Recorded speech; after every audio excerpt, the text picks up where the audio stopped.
అండి, Peravali sisters channel కి స్వాగతం అండి. చాలా మంది అడుగుతున్న రెసిపీ ఈ రోజు చేసి చూపిస్తానండి. అది బిర్యానీ మసాలా అండి. అంతకుముందు గరం మసాలా చేశాను కదండి నా స్టైల్లో. అది అందరికి నచ్చిందంట. చాలా మంది బాగా రిసీవ్ చేసుకొని కామెంట్స్ పెడుతున్నారు.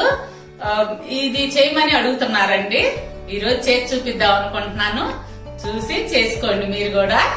గరం మసాలా, నా స్టైల్ గరం మసాలా కావాలనుకున్న వాళ్ళకి లింక్ ఇస్తానండి, చూసి చేసుకోండి. ఫస్ట్ పాన్ పెట్టుకొని కొంచెం వేడి అవనివ్వండి లైట్ గా. అందులో 2 మరాఠీ మొగ్గ, 2 చెక్క,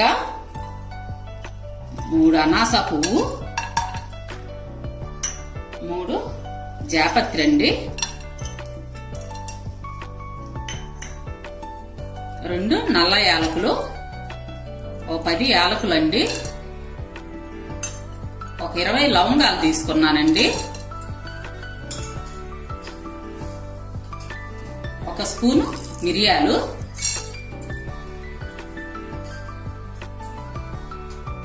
చిన్న ముక్క జాజికాయ,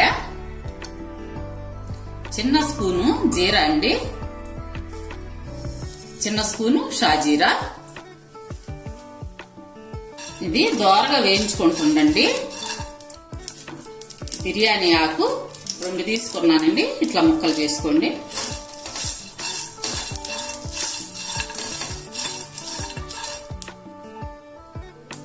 కప్పు ధనియాలు. ఇవి మాడనివ్వకండి, దోరగా వేయించుకోవాలి. టేస్ట్ అంతా ఈ వేపుల్లోనే ఉంటదండి. ధనియాలు ఈ కప్తో తీసుకున్నానండి. ఇదిగోండి 1/2 కప్పు.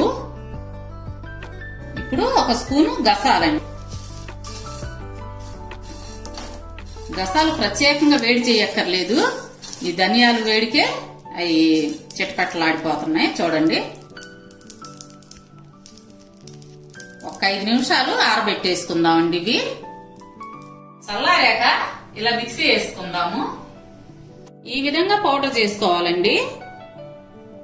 దీన్ని ఎయిర్ టైట్ కంటైనర్ లో పెట్టుకొని ఫ్రిడ్జ్ లో పెట్టుకుంటే 3-4 నెలలు అసలు సువాసన పోదండి, చక్కగా వాడుకోవచ్చు. అయితే మీకు ఫ్లేవర్స్ ఎక్కువ ఇష్టం ఉంటే గనక నాన్ వెజ్ కర్రీస్ లో కూడా వాడుకోవచ్చు అండి. ఫ్రెండ్స్, మేము ఇన్స్టాగ్రామ్ అకౌంట్ కూడా ఓపెన్ చేసామండి.